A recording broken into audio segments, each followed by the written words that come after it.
If I put myself out there, will others truly like what they see? If I let myself be fully who I am, will others like me for me? I feel like these are a lot of the reasons why, or the questions that we have when it comes to being authentic and choosing to be seen or not, right? Or letting ourselves kind of be putting ourselves out there in some type of way. So I want to talk about this today because this has been kind of heavy on my heart. So my name is Crystal Hoban. I'm an identity coach, and I help people stop abandoning themselves in their life and in their love and relationships. So what's kind of coming up for me lately, and the reason that I'm feeling called to talk about this is, there's so much that kind of reinforces this idea of staying hidden, of staying small, of shrinking yourself, of staying silent. And I think that it has been a challenge for me personally to step into being seen and letting myself be seen and letting myself be okay with being seen and being perceived however someone chooses to perceive me, right? And I think that's where the difficult part for most people is, right? And that's kind of what I started with in the beginning is that it's not so much that we're afraid to be seen and show up being seen. It's that we're afraid of how people will see us or how they will perceive us or how they will judge us if we are ourselves, if we show up authentically. And what I've noticed from my own journey is that if you don't have a solid sense of self, then when you do show up authentically and you do show up truly and honestly and genuinely in who you are, and someone is negative about that or judgmental or rejects that, right? Or like sees it as a bad thing, right? Or judges you for it, that will be such a big hit to the system. And that is what makes people never show up again. You know what I mean? And I totally have felt that before. And, I was actually just talking to a client recently who was talking about how they started standing up for themselves. They started setting boundaries in relationships. They started fully letting themselves be seen by being more honest about what they thought and what they felt. And the reaction that they were receiving was really kind of detrimental and made them feel like they wanted to shut down again. And what they described to me is that they were feeling like they were verbalizing these things and then they were being called opinionated. They were being called too much. They were being said that they're like being too strong, right? And what we talked about was that when you go from being unseen, from not showing up, from being silent, right? There is going to be these experiences that you have where people are going to take that as a negative thing because they benefited from you staying silent. And it was easier. You were easier when you were in that space, right? And so what comes with this is, and this is an identity shift, right? It's an identity shift. You are the silent, meek, easy to love, understanding person, right? Not low maintenance, not too much. And then you identity shift into this being more opinionated, standing up for yourself, speaking your truth, right? With an identity shift, there's things that need to shift with that as well. And not only do the people outside of you need to kind of understand who you are now and relearn who you are, which takes time, right? But there's certain things that you need to also be able to shift into and change to be able to hold that identity. And what was coming up was that this client was struggling to like have the nervous system maintenance to hold the identity. So as soon as that negative feedback came in, right? It was like immediately like, oh, I'm doing something wrong. I'm doing something bad. I need to go back, right? Rather than learning how to self soothe and regulate and expand the nervous system during that experience to be able to hold this identity. And I see that that's where a lot of people get stuck because there's definitely this discomfort with the nervous system. And it's easier to go back than it is to learn how to self soothe and learn how to move through and expand through that kind of experience. And this is the same thing when it comes to choosing to be seen and stepping out in any way, right? May that be making videos, whatever it is. And, you know, what I think is really interesting, and this has just been my experience, is that, growing up, my mom hated taking pictures of herself. She hated it. She would always put herself down. She'd always make fun of herself. She'd always be like, oh, make sure I'm not in the picture, right? Like, and it's so interesting because your fear of being seen started from when you were really young.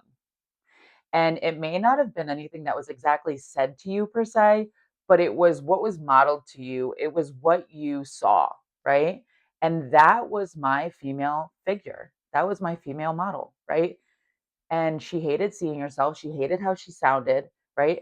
And what I began to pick up on and feel within myself is I hated taking pictures of myself. I hated how I sounded on camera and how I sounded in certain things, right? I hated how I sounded over the phone. She would talk about that all the time. And so it wasn't even a thought process, oh, I'm going to pick this up. It was like automatically, it was imprinted on me from a really young age that being seen is scary and it's not good and it doesn't feel good, right?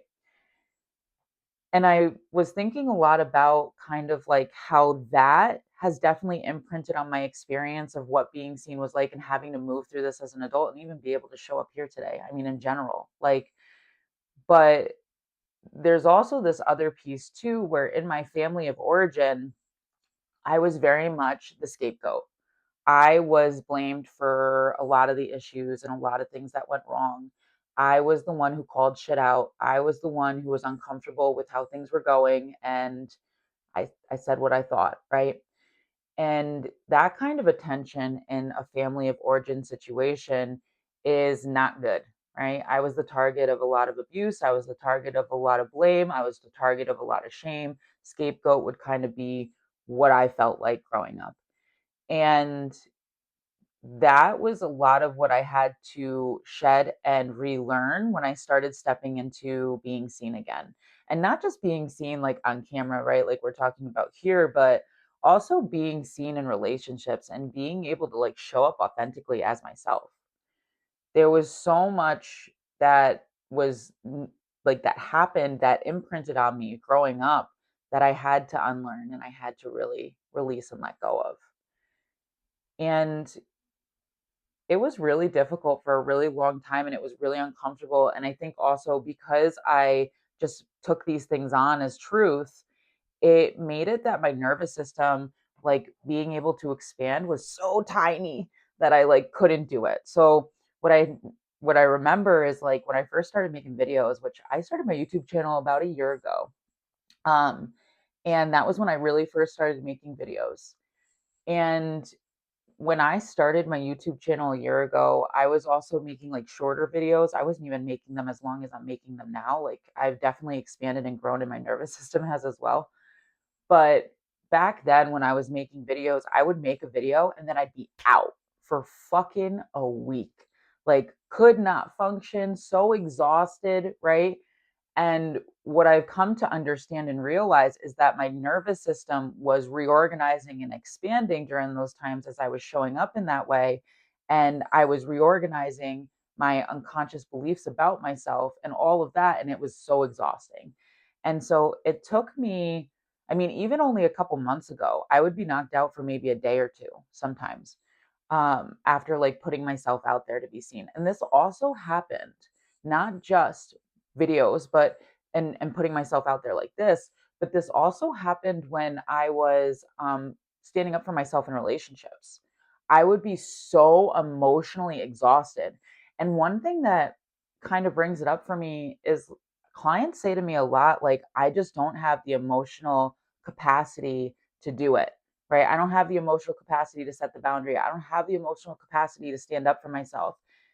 And I think that makes sense. Like, I get it because it is extremely exhausting to put yourself out there like that. Because as soon as you do, right, there's an identity shift that happens internally, and there's an expansion of the nervous system and a reorganization that has to happen. But there's also a reorganization of your belief systems and the way you think about yourself, also, that has to shift. And that kind of time period where you're transitioning, and it's exhausting. It's tiring. Your system is rebooting. Like the best way for me to describe it is like, the computer where it has that symbol where it's like charging or whatever, or even the battery where it's charging, like you're rebooting. And every time you reboot, like your whole system kind of has to rewire and reorganize. And it's exhausting. It takes a lot of energy, and physically, you'll feel the exhaustion of that. I do want to acknowledge, though, that as you do it more, that becomes something that doesn't feel as heavy, it doesn't last as long, and it starts to take up smaller amounts of time, right? So, for example, right, a year ago, I'd be knocked out on my ass for a week, after like putting myself out there and being seen in relationship, whatever it was. And I'd be literally exhausted for a week and rebooting, right? And my system would be rebooting and reorganizing. But now when I do it, it's been, or even a couple months ago, it's been more so like a day. Now when I do it, it's maybe like an hour. And so that's just to show you that your nervous system is rewiring, your unconscious system is rewiring, and it needs time to reboot. And as you continue to do it more and more and more, it takes up less time and it doesn't happen as often. The discomfort that you also feel while you're doing it also reduces over time as well. And so this is why I always say that practice makes perfect, and you got to practice anything if you want to be good at it, to be honest with you. You just have to like step out and do it and practice it, and you will get better at it. And your system will start to support you in that. But it's kind of like going to the gym, right? When you become an athlete, or if you are an athlete and you're really good at a sport, you got to practice to get good. This is the same, it's the same thing with everything. I've always felt like this is the same exact thing with everything. And I just think that this is what comes to being seen too. When you're expanding into this space of letting yourself be seen and moving through that fear, that's also kind of what this looks like. And so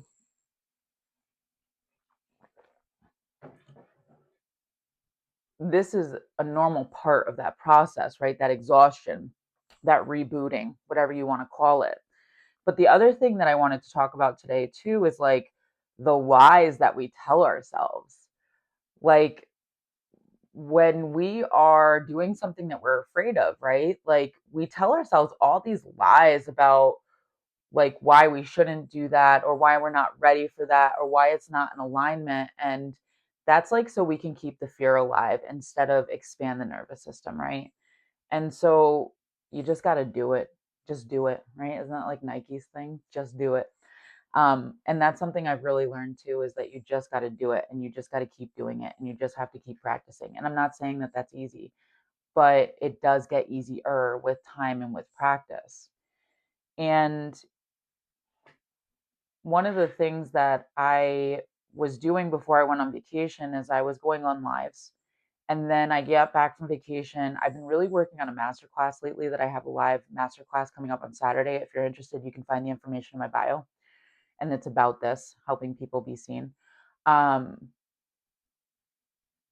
but when I got back from vacation, I like needed to like chill out for a little bit. Like I needed to kind of reboot, I needed to reorganize. I was kind of doing a bunch of different things, and I needed to like get settled back into my house and my space.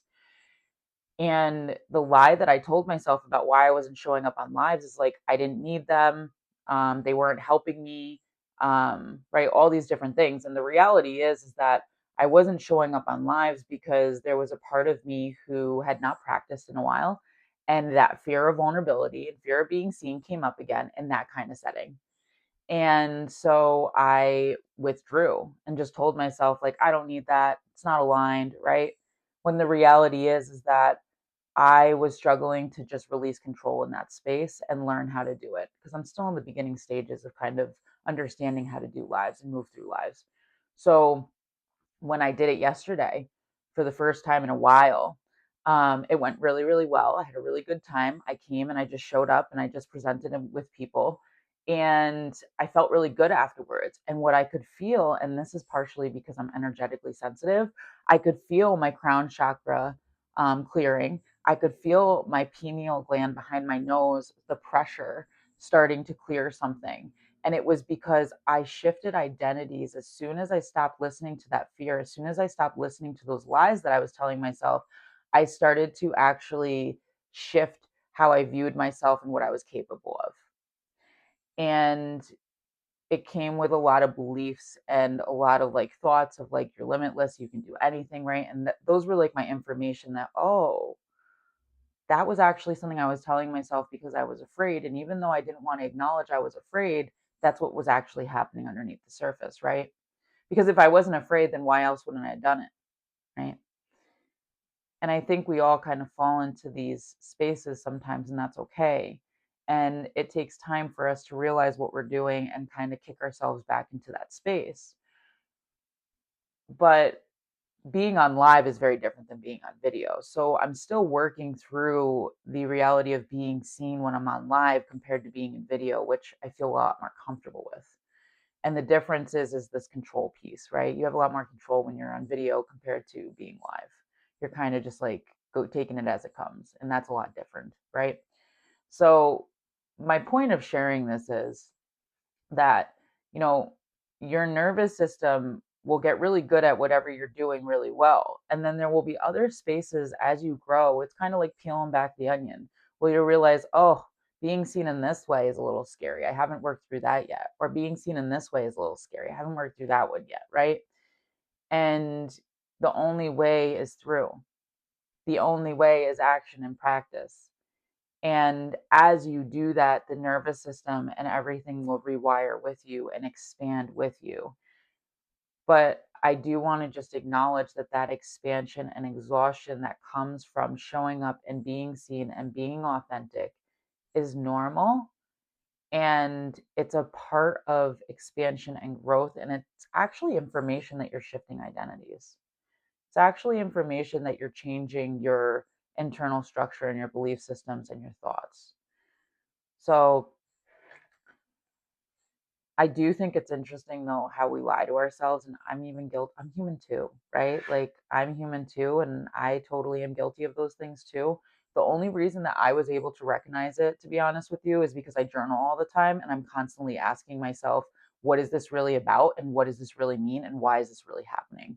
And I sit with myself a lot in that space and I slow down a lot in that space. So that was the only reason I was able to realize why I was doing that. And it takes a certain level of awareness and a certain level of you being able to be curious with yourself, which everybody's capable of doing, right? But this is also what makes me a good coach. This is also what makes me a good therapist, is because this is how I think about things and see the world. So I hope that was helpful, and I hope that it helps you to understand why when you like show up in a way that you haven't shown up before and then you feel exhausted afterwards, that's not negative information, that's positive information, and that actually means that you're moving forward, and that does get easier with time. So I am doing a live masterclass about why we are not letting ourselves be seen in relationships. And I'm doing it on Saturday at 12 noon. So you can go ahead and take a look in my um, link tree, and you can sign up or register if you're interested in joining. I'd love to have you there. But just know that I love you guys so much, and I hope you have a great day.